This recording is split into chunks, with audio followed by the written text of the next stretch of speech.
दोस्तों यहीं पे मैं अपने लिए एक ट्रेडिंग अपॉर्चुनिटी देख रहा हूँ। चलो, अपनी बाइंग हो चुकी है। एक बार ना ऑर्डर्स भी देख लेते हैं। तो 70 लॉट्स है जो मैंने कॉल साइड में एंट्री की हुई है, उसके सामने हुए मुझे ना 9-12 हज़ार के लॉसेस भी दिख रहे हैं। ठीक है। अब देखो, 1 मिनट के टाइम फ्रेम पे यहाँ पे हम ट्रेड कर रहे हैं, 23,600 का कॉल ऑप्शन है। ओके। अब यहाँ पे मेरे फर्स्ट ऑब्जर्वेशन क्या है ये देखिए। ठीक है, मार्केट हल्का गैप अप खुला, उसके बाद में नीचे आया हुआ है और छोटे छोटे कैंडल्स डाल के यहाँ पे एक बेस फॉर्मेशन हो रहा है। ठीक है, मैं हमेशा आपको बताता हूँ, जब भी कोई छोटे कैंडल्स लगने स्टार्ट हो जाते हैं, एक लाइकली प्रोबेबिलिटी होती है कि यहाँ से आगे एक तेज मूव आ सकती है।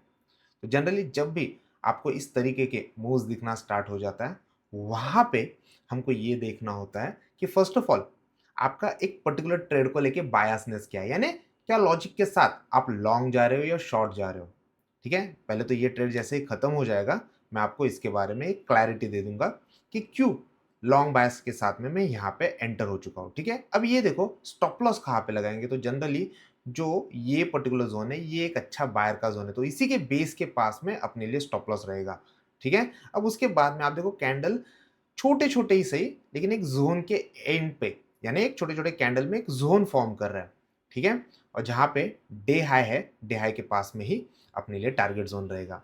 तो ये पर्टिकुलर ऑप्शंस जो है, ये अगर डे लो क्रॉस कर देते हैं यानी 200 के नीचे आ जाता है, वहीं पे मैं अपने लिए सौदा काट दूंगा।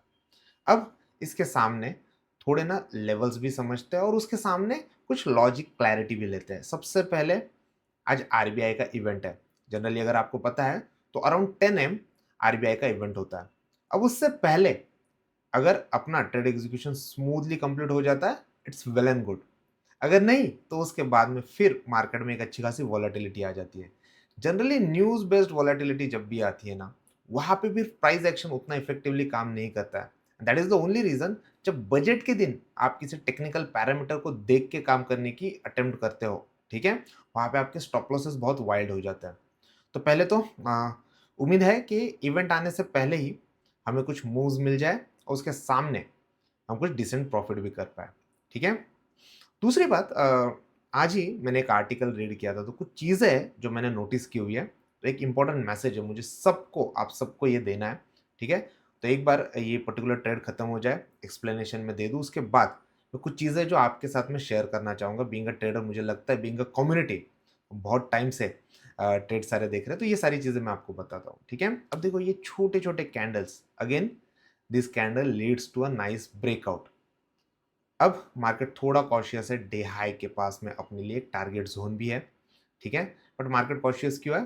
क्योंकि आज रेपो रेट क्या हो सकते हैं, रिवर्स रेपो रेट क्या हो सकते हैं, उसके बारे में और ओवरऑल इकोनॉमी के कंडीशंस के बारे में थ्रू गवर्नर हमको कुछ कमेंट्स मिलता है। ठीक है, और इसके ऊपर मार्केट ना हाईली एक्टिव रहता है, रिएक्ट होता है, स्पेशली बैंकिंग सेक्टर। और आपको पता है अगर निफ्टी में बैंकिंग सेक्टर का वेटेज सबसे ज़्यादा है, राइट, तो हमको ये देखना पड़ेगा कि अब इसके बाद एक्टिविटीज कैसे होंगी। एक ऑब्जर्वेशन जो मैं देख रहा हूँ, जनरली ये होता है कि इवेंट से पहले ऑप्शन के प्राइजेस जो रहते हैं ना, ये फटाफट राइज करते हैं, because there is a high chance के आईवी राइज होता है। अब यहाँ पे वो बहुत मॉडरेट है, तो यानी आज राइजिंग आईवी जैसा फैक्टर मार्केट में अभी तक प्रेजेंट नहीं है। मे बी अभी 9:35 हो रहे हैं ना, तो शायद आधे घंटे में थोड़ी वॉलेटिलिटी थ्रू आईवी राइज या आईवी स्पाइक्स के साथ हमको देखने मिले। पर लेट्स सी, देखते हैं। स्टॉप लॉस इंटैक्ट रहेगा अपना, डे लो के नीचे जैसे ही मार्केट आ जाए हम वहां पे सौदा काटने की अटेम्प्ट करेंगे। अगर ऊपर में ट्रेलिंग का कुछ मौका मिलता है, वो भी मैं आपको अपडेट कर देता हूँ। Let's see. अब दोस्तों सबसे बड़ी दिक्कत क्या हो रही है मैं बताता हूँ। सबसे पहले तो ना ये सौदे काटने की हम अटेम्प्ट करते हैं। ठीक है, अब देखो विद इन वन कैंडल बहुत बड़ी कैंडल बन गई, राइट। अब इसके सामने हमको अराउंड 60-63,000 लॉसेस भी दिख रहा है। पहले तो ना फिर मैं लॉसेस काट देता हूँ, क्योंकि स्पॉट पे अभी भी पोजीशन इंटैक्ट है। पहले तो पोजीशन क्लोज कर लेते हैं। ठीक है, तो पोजीशन क्लोज कर ली मैंने, और इसके सामने हमको 60,300 के लॉसेस भी हो गए। स्पॉट पे प्राइस इंटैक्ट है, अभी भी बेस वायलेट नहीं हुआ है, लेकिन आप देखो ऑप्शन की कैंडल कितनी बड़ी बन गई। तो ऐसे में जैसे डिफाइन रिस्क मीट हो जाए, वहां पे सौदे काट दो। अब जनरली अगर मार्केट बेस के पास में फिर से कोई अपॉर्चुनिटी बनाता है, तो फिर हम एक बार वो अपॉर्चुनिटी ग्रैब करने की कोशिश करेंगे, लेकिन वॉलेटिलिटी बहुत है। तो लेट्स सी, देखते हैं मार्केट फर्दर कैसे डेवलप होता है। अब दोस्तों यहाँ पे ना फटाफट एक स्कैल्प हो गया है, जो हार्डली 2 मिनट तक चला। बहुत बढ़िया जोन में एंट्री मिली और उसके सामने क्विकली ट्रेड भी हो गया। तो ये ट्रेड पर्टिकुलरली मैं रिकॉर्ड नहीं कर पाया, तो बहुत फटाफट ये ट्रेड एग्जीक्यूट हुआ। एक बात ना मैं आपको ऑर्डर्स भी दिखाता हूँ। ये जो बेस है ना, यहाँ पे जो कंसोलिडेशन हो रहा था उसके बाद एक अच्छा खासा ब्रेकआउट आया और उसी पर्टिकुलर कैंडल में मैंने सौदे काट भी दिए। तो 10:07 पे मैंने एंट्री की, 10:09 पे एग्जिट की, ठीक है। तो 219 पे एग्जिट मिली हुई है, जहाँ एंट्री की थी 191 और 219, ठीक है। एक डिसेंट प्रॉफिट हमको कैच करने मिले अलॉन्ग विद दिस बेस। अब ये जो बेस बना है ना, जो स्टॉप लॉस था उसके ऊपर ही बना था।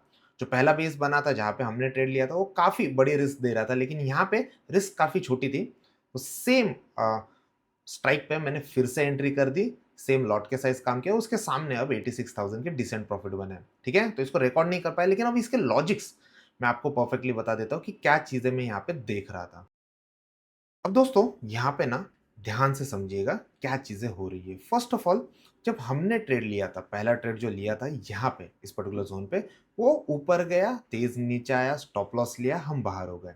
अब देखो यहाँ पे हो क्या रहा था, जब हमने एंट्री ली ना तो मार्केट ना धीरे धीरे अपने डायरेक्शन में जा रहा था या साइडवेज ही हो रहा था। बट ऐसे में जैसे ही मार्केट तेज नीचे आया उसने मेरा स्टॉप लॉस लिया। ये इंपॉर्टेंट है कि डिफाइन जितना आपका लॉस रहता है 50,000 60,000 उसके सामने आप लॉसेस दे दो। बट दूसरी बार जब मार्केट स्टॉप लॉस के पास आके ये छोटी छोटी कैंडल्स बना रहा है ना, मैं हमेशा बोलता हूँ ना छोटी candle leads to a big breakout, जो हुआ और उसके सामने हमने पोजीशन बुक की और ये डिसेंट प्रॉफिट हुआ है। तो 10:07 पे मैंने एंट्री की थी, 10:09 पे अपनी एग्जिट हो चुकी थी, ठीक है। 219 के अराउंड एग्जिट मिली हुई है, तो 191 की एंट्री, 219 की exit.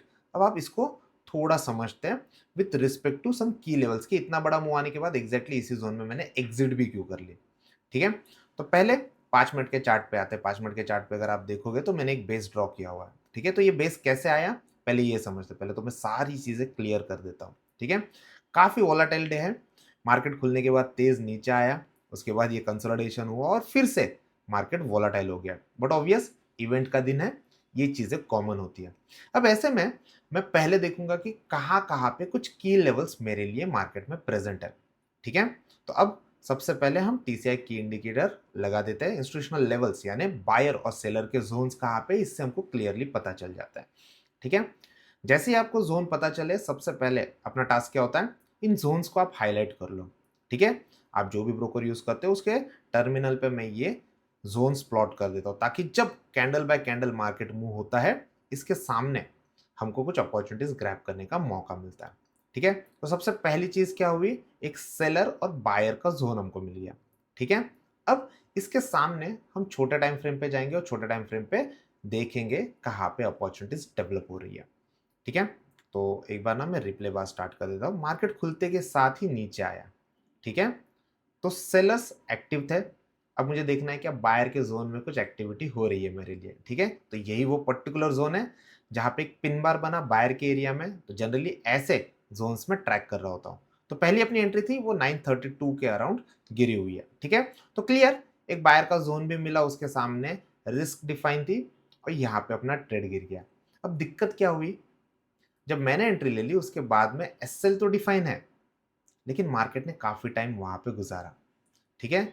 Generally being option buyer हमको चाहिए होता कि तुरंत एक मूव आनी स्टार्ट हो जाए, ठीक है। तो काफी टाइम तक मार्केट उसी जोन में स्लाइटली ऊपर जा रहा था, ठीक है। देखो कब, देखो ये स्लाइटली ऊपर ही जा रहा है। बट एक बार ना आप ऑप्शंस के प्राइसेस भी देखो, ऑप्शन ऑलमोस्ट साइडवेज ही चल रहे थे, ठीक है। तो यहाँ पे राइजिंग आईवी जैसा कोई फैक्टर हमको दिखा नहीं। रादर जब मार्केट तेज नीचे आया तो वहां पे अपना स्टॉप लॉस लग गया। अब वही मैंने आपको बताया कि एक ट्रेड के पीछे अंडरलाइन रिस्क कितनी है वो आपको देखनी है। हालांकि बायर का जोन एग्जिस्ट नहीं हुआ, तो जनरली आरबीआई जैसे जो इवेंट रहते हैं जहां पे पॉलिसीज के बारे में डिस्कशन होता है, वो पर्टिकुलर इवेंट्स, जनरल इवेंट कोई भी रहे, जो प्लान इवेंट भी होता है लेकिन वो इन्फ्लुएंशियल इवेंट है, वहां पे आईवीज जो होते हैं ना, आईवीज यहाँ पे राइज करता है। तो जनरली आईवी राइज होता है तो बीइंग ऑप्शन बायर हमको इसका बेनिफिट होता है। ये इस पर्टिकुलर ट्रेड में नहीं दिखा, ठीक है। तो हमें भी एक्सेप्ट करना पड़ेगा कि चलो मार्केट इनलाइन नहीं है, लॉसेस ले लिए, हम बाहर आ गए। अब दूसरा एक जोन जो एसएल का जोन था, ये मेरे लिए स्पॉट पे अभी भी अवेलेबल है, लेकिन एक बड़ी कैंडल के चलते मैंने वहां पे सौदा काट दिया, ठीक है। अब जब मार्केट फिर से उसी जोन पे आया ना, तो रिस्क तो मेरे लिए उतनी डिफाइन है। हालांकि मार्केट बहुत पास में आ गया है तो रिस्क बहुत छोटी हो गई। यहाँ पे जो अटेम्प्ट की मैंने, उसके बाद मार्केट अच्छा खासा मेरे डायरेक्शन में मूव कर गया, ठीक है। जनरली ये आइडियल नहीं होता है कि एक ही ट्रेड में या एक ही जोन पे आप बार बार ट्रेड लो, बट जहाँ पे रिस्क बहुत छोटी थी, वहाँ पे मैंने ये ट्रेड अटेम्प्ट किया था, ठीक है?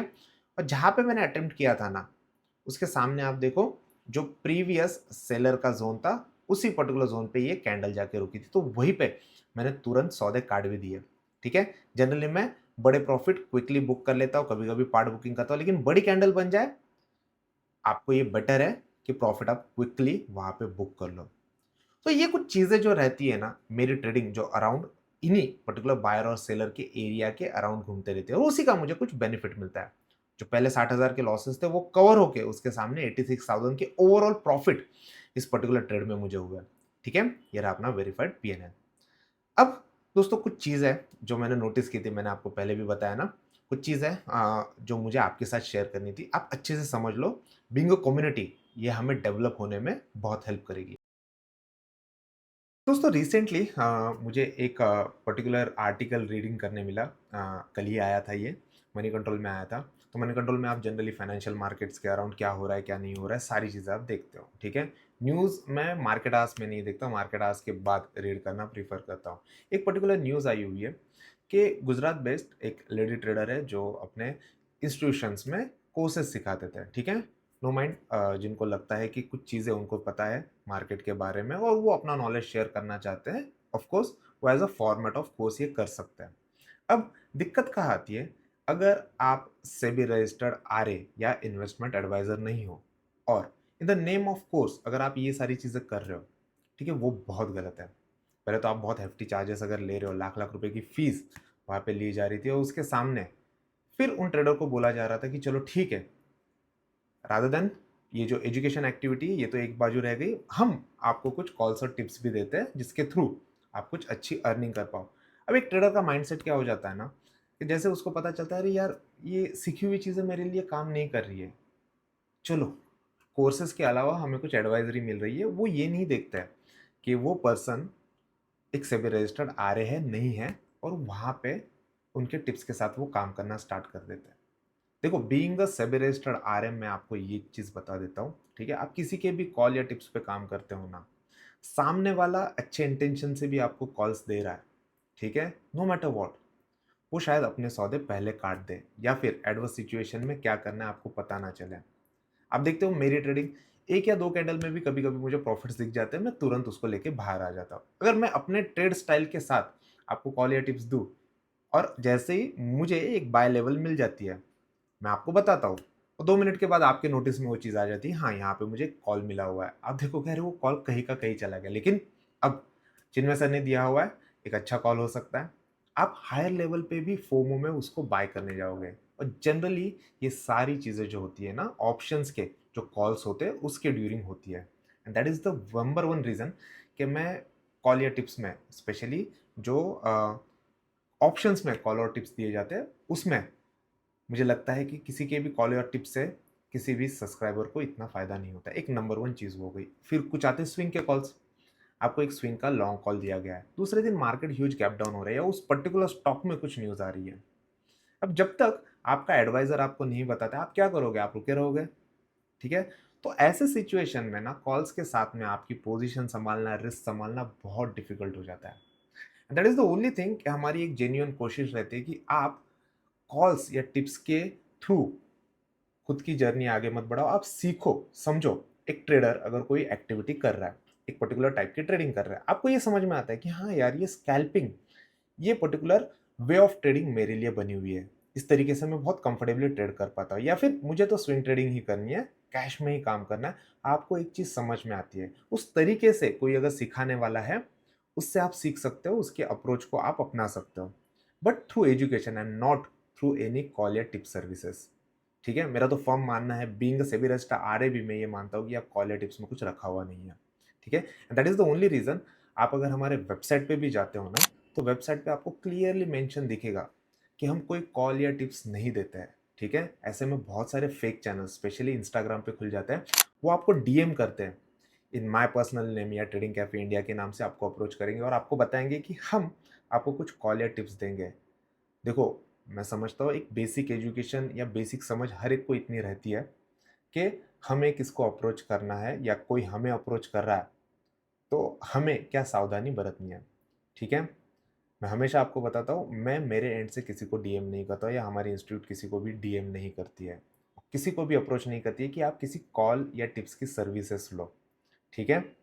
तो पहली तो ये चीज़ हो गई और दूसरी चीज़ मैं चाहता हूँ, आप देख रहे हो कि 90% ऑफ द चीज़ें जो होती है ना, जो मैं बातें करता हूँ ना, ठीक है? ये मेरे ट्रेडिंग के स्टाइल में रिफ्लेक्ट होती है और आपको उससे कुछ सीख मिलती है। तो मैं चाहता हूँ सबसे पहले आप सेल्फ लर्निंग लो, ठीक है?